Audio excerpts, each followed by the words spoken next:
लगभग 15 दिनों के बाद मार्केट में तेजी देखने को मिली और इस तेजी की राह हम सब लोग देख रहे थे। और ये तेजी जो भी मार्केट में आई है उसके पीछे एक बहुत बड़ी कहानी है। अभी देखिए कल क्या हो गया कि कल डोनाल्ड ट्रंप ने पहली बार उनका जो सदन है, जैसा आपने यहाँ पे लोकसभा का सदन रहता है, वहाँ पे उनका जो लोकसभा का सदन रहता है उसको बोलते हैं कांग्रेस।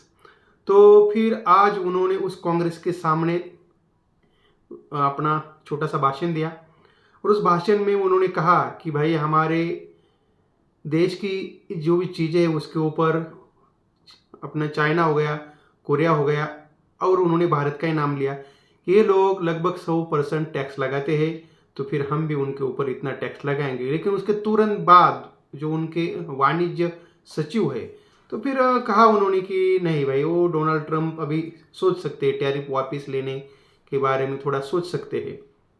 और ये चीज़ मार्केट के लिए थोड़ी पॉजिटिव हो गई। और वैसे भी देखिए कि मार्केट के लिए जो इतना करेक्शन हुआ है, तो ये मार्केट पूरा ओवरसोल्ड हो गया था। और जो हमारे निफ्टी का जो लेवल है ये अपना 22,000 का लेवल, तो ये 22,000 का जो लेवल है ये लेवल बहुत साइकोलॉजिकल था। और ये लेवल लगभग दिसंबर 2023 से जून 2024 तक 6-7 महीने ये लेवल मार्केट ने होल्ड किया था। तो इस लेवल को मार्केट को थोड़ा सा रिस्पेक्ट देना ही था। तो फिर ये आज मार्केट ने वहाँ पे दिया रिस्पेक्ट, क्योंकि ये लेवल ऐसा है कि यहाँ पे बायर्स एक्टिव ही होने वाले थे और वैसे ही बायर्स एक्टिव हो गए। और आज जो अपने मंदी वाले थे, तो पूरे इन मंदी वालों के सामने तेजी वाले आज मतलब बहुत डेयरिंग की उन्होंने आवाज, और आज उन्होंने सब मंदी वालों को एकदम पछाड़ दिया। लेकिन फिर भी मतलब ये जो तेजी आई है मार्केट में, तो करेक्शन खत्म हो गया क्या? नहीं, करेक्शन खत्म नहीं हुआ, क्योंकि अभी डोनाल्ड ट्रंप का जो टैरिफ का है वो तो वार चालू है। भारत के ऊपर कितना टैरिफ लगा है ये भी अभी तक फिक्स नहीं हुआ है। और जब तक ये टैरिफ वार की ये क्या लटकती तलवार है, तो ये तलवार जब तक खत्म नहीं होती तब तक मार्केट से डर नहीं जाने वाला। लेकिन मार्केट के लिए कुछ चीज़ें अच्छी भी हुई है। उसमें सबसे बड़ी चीज़ अच्छी हुई है कि भाई यूएस के जो बॉन्ड यील्ड है, तो उसमें बहुत अच्छा करेक्शन हो गया है। और क्रूड ऑयल में तो बहुत करेक्शन हो गया है, जो मार्केट के लिए बहुत अच्छा है। क्योंकि देखो क्या होता है कि हमारे देश में लगभग 70% क्रूड ऑयल बाहर से खरीदना पड़ता है और उसके लिए बहुत सारा डॉलर खर्चा होता है। तो वो खर्चा थोड़ा कम हो सकता है और उससे क्या होगा कि हमारा फॉरेक्स रिजर्व थोड़ा बढ़ सकता है। और ये डॉलर इंडेक्स भी कमजोर हुआ है, तो उसके कारण भाई रुपया हमारा थोड़ा मजबूत हो सकता है। और अगर रुपया समझो मजबूत हो गया है, तो एफआईज अभी जो भी भाग रहे हैं हमारे देश से, तो वो भी थोड़ा भागना बंद कर सकते हैं। कारण यही है। लेकिन क्या हुआ कि मैं आपको जो बोला ना अभी कि भाई अभी तो ऐसा नहीं कि मार्केट में पूरा का पूरा माहौल एकदम चेंज हो गया, एकदम तेजी आ गई, नहीं। देखो जब तक ये 23,270 का लेवल हम लोग निकालते नहीं तब तक तेजी नहीं मार्केट में। ये तो अभी इतना गिरा है तो उसमें थोड़ी रैली आती है। देखो ऐसे मार्केट में मतलब जब करेक्शन आता है तो उसमें थोड़े से अच्छे शार्प रिबाउंड भी आते हैं। और जो आज का जो था रिबाउंड, ये शार्प रिबाउंड आज का वैसा ही था। और थोड़ा चलिए देखते हैं कि आज मार्केट में हमारे यहाँ पे एफआईज ने और डीआईज ने क्या किया। देखो अभी भी आज इतना मार्केट अच्छा खासा है, लेकिन फिर भी आज एफआईज ने कैश में 2,890 करोड़ रुपए की सेलिंग की है कंटिन्यूअसली। अगर आप देखेंगे तो मैं आपको बता रहा हूँ, एक मिनट, ये डेली बेसिस पे देखो ये आखिरी बार खरीदारी एफआईज ने कब की थी? ये खरीदारी आखिरी बार की थी 18 फरवरी को। तो लगभग वहां से मतलब क्या 18 फरवरी से कंटिन्यूअसली एफआई सेलिंग ही कर रहे हैं। लेकिन थोड़ी सेलिंग थोड़ी कम हुई है, बस उतना ही है। लेकिन उनका जो सेलिंग है, उनकी सेलिंग कंटिन्यूअसली चालू है। लेकिन हमारे डीआई वो भी बहुत अच्छे हैं, उनको अच्छा रहना ही पड़ेगा, नहीं तो मार्केट की तो वाट लग जाएगी ना भाई। अभी देखो 3,370 करोड़ रुपए की उन्होंने आज खरीदारी की है। तो ये भी अच्छी चीज़ है, क्योंकि उनके पास पैसा आता है, उनको कुछ ना कुछ खरीदना ही है। अगर वो नहीं खरीदेंगे तो करेंगे क्या? तो ये बात भी हम लोगों को ध्यान में रखनी चाहिए। लेकिन दोस्तों आज क्या हुआ कि बहुत दिनों के बाद मार्केट में पूरी की पूरी हरियाली देखने को मिली, और उसमें जो हमारा निफ्टी है उसमें लगभग क्या 1.25% की तेजी आ गई। उसके बाद निफ्टी 500 में 2.25% की तेजी आ गई। और जो हम लोग बोलते कि मिड कैप सिलेक्ट में लगभग 3% की रैली आ गई। निफ्टी नेक्स्ट 50 में 2.5% की रैली आ गई। उसके बाद निफ्टी 100 में 1.5%। उसके बाद निफ्टी 200 में 2.25% की रैली। और ये हमारा स्मॉल कैप भी आज अच्छा खासा चला, और आज पीएसयू बैंकों ने भी अच्छा साथ दिया। उसके बाद मेटल सेक्टर में तो आज अच्छी खासी रैली आ गई, 4% की रैली आ गई। और अपना जो है आईटी सेक्टर वो भी बहुत गिरा था, उसमें भी अच्छी खासी रैली आज हम लोगों को देखने को मिली। तो देखो कुल मिला के जो आज का माहौल था वो माहौल अच्छा था, और आज एकदम शॉर्ट कवरिंग बोले या फिर खरीदारी नीचे के लेवल पे, तो ये बातें दोनों भी हो गई। लेकिन कल का दिन क्या है? कल है हमारे यहाँ पे निफ्टी की वीकली एक्सपायरी।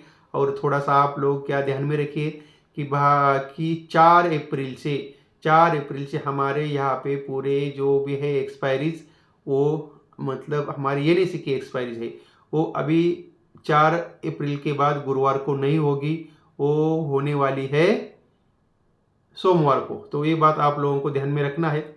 अभी देखिए मेरे सामने है क्या डाउ जोन्स का फ्यूचर अभी लगभग 250 पॉइंट ऊपर है, और नेस्डेक का फ्यूचर लगभग 100 पॉइंट ऊपर है। मतलब जो कल का भी माहौल रहेगा, कल का भी माहौल हमारे यहाँ पे पॉजिटिव रहेगा, ऐसा मुझे अभी यहाँ पे दिख रहा है। तो कल भी हमारे यहाँ पे मार्केट गैप अप ओपन हो सकते हैं। तो कल निफ्टी में करना क्या है? तो कल निफ्टी में करने के लिए देखो, कल का जो है अभी आज जो भी हमारा टॉप था निफ्टी का, ये लगभग ऐसा मानिए कि 22,400। अगर गैप अप ओपन होते हैं तो 22,400 के ऊपर अगर जाता है तो ही हमको खरीदना है। लेकिन अगर थोड़ा सा नीचे मिलता है, तो नीचे मतलब कहाँ पे, 22,200 22,230 के आसपास अगर निफ्टी मिलता है तो वहाँ पे खरीदना है।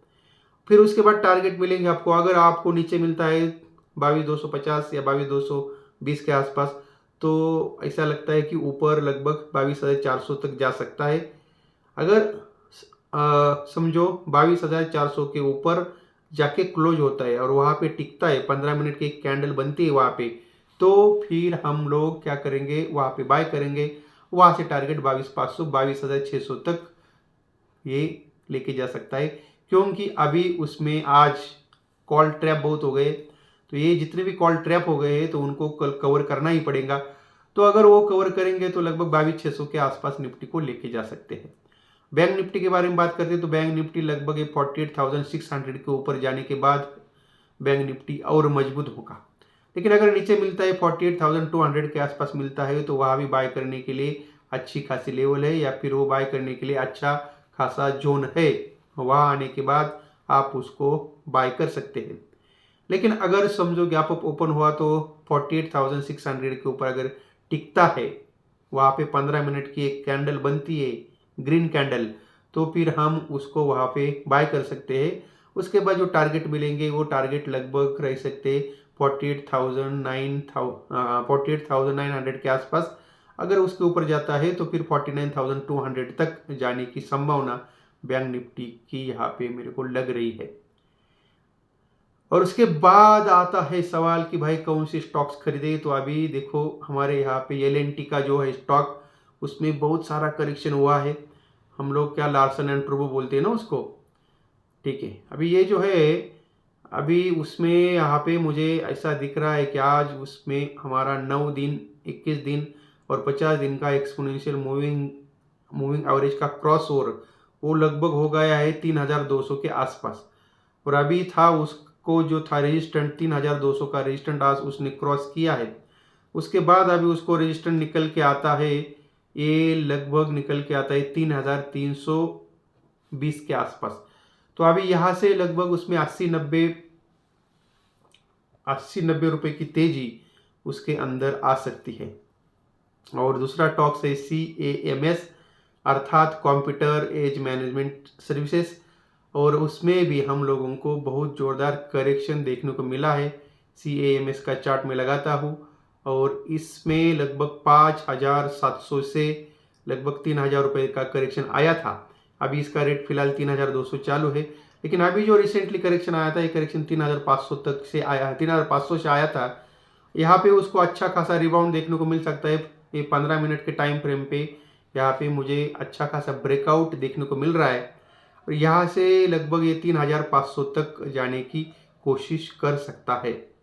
तो दोस्तों ये दो स्टॉक हमारे रडार पे है, लेकिन उसमें कोई मतलब ऐसा मैं खरीदारी की कुछ आपको राय नहीं दे रहा हूँ। मैं खाली बता रहा हूँ कि इन दोनों स्टॉक में ब्रेकआउट देखने को मिल रहा है और कहाँ पे उनका रेजिस्टेंस है। ये खरीदारी की कोई भी राय नहीं है, तो थोड़ा ये बात आप ध्यान में रखिए। अगर खरीदना है किसको तो पहले चार्ट देखिए, उसके बाद खरीदिए। तो दोस्तों ये थे आज के हमारे दोनों स्टॉक के बारे में मेरा मतलब ये थी मेरी राय, और फिर अपना निफ्टी और बैंक निफ्टी के बारे में राय। और आज मार्केट में जो हमको जियो फाइनेंस में बहुत बड़ी तेजी देखने को मिली, इसके पीछे कारण है कि ये जियो फाइनेंशियल का आता है एक जियो पेमेंट बैंक आप लोगों को पता है। और इस जियो पेमेंट बैंक के अंदर लगभग 18% की भागीदारी थी स्टेट बैंक ऑफ इंडिया की, लेकिन आज उसने वो भागीदारी बेच दी और वो भागीदारी ले ली। तो मतलब पार्टनरशिप थे दोनों, वो ये दोनों का जॉइंट वेंचर था और उसके जो हिस्से में जितने ये थे स्टॉक थे वो लगभग थे 104 करोड़ रुपए के, और वो पूरे के पूरे स्टॉक्स आज जियो फाइनेंशियल ने ले लिए और ये जियो पेमेंट बैंक का पूरा कब्जा, मतलब 100% जो हम लोग बोलते हैं 100% अभी प्रमोटर हो गए हैं जियो फाइनेंशियल सर्विसेज। और आज उसकी वजह से हम लोगों को वहाँ पे 5% की रैली देखने को मिली। और उसके बाद अभी उन्होंने और भी बहुत सारे प्लान किए हैं कि भाई वो अभी क्या म्यूचुअल फंड में भी आ सकते हैं, लाइफ इंश्योरेंस में भी आ सकते हैं, उसके बाद जनरल इंश्योरेंस के भी नए प्रोडक्ट लॉन्च कर सकते हैं, और ये हमारे ब्रोकिंग के सेक्टर में भी आने वाले हैं। इसलिए उन्होंने ब्लैक रॉक करके एक कंपनी अमेरिका की, उसके साथ उन्होंने टाइप किया है। तो ये सब चीज़ें मार्केट में आने वाली है।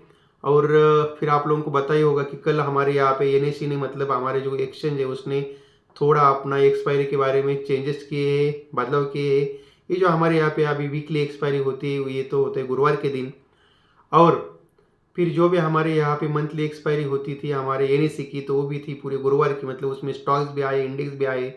तो ये अभी 4 अप्रैल से गुरुवार से नहीं होंगी, ये सोमवार से होगी। ये बात ध्यान में रखना है, क्योंकि अभी ऐसा लग रहा है मुझे कि ऐसा लग रहा होगा कि NSE को देखो क्या होता है कि गुरुवार के दिन एक्सपायरी होती है, शुक्रवार के दिन फिर बहुत ज़्यादा प्रीमियम रहते हैं, उसके बाद फिर सैटरडे संडे आता है, फिर क्या मंडे को कुछ ना कुछ गैप अप या गैप डाउन ओपनिंग होती है।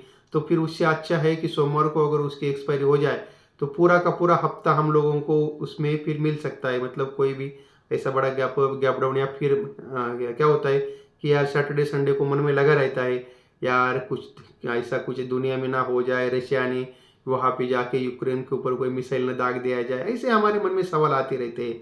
और ये जो सवाल है तो ये सवाल अभी हमारे मन में नहीं आएंगे, और उसके पीछे और भी कारण है कि अभी जो हमारे BSE की एक्सपायरी होती है तो फिर उसमें और इसमें थोड़ा गैप भी रहना चाहिए, तो फिर ये भी कारण है। फिर ये कारणों से थोड़ा सा उन्होंने चेंज किया होगा ऐसा मुझे लग रहा है, मतलब एक्चुअली कारण क्या है वो तो उनको ही पता है। तो दोस्तों देखो अभी यहाँ पे रुकते हैं, और ये जो अगर आपको अच्छा लगा वीडियो तो आपको उसको लाइक करना है, शेयर करना है हमारे और आपके दोस्तों के साथ, मतलब हमारे तो नहीं आपके दोस्तों के साथ उसको शेयर करना है।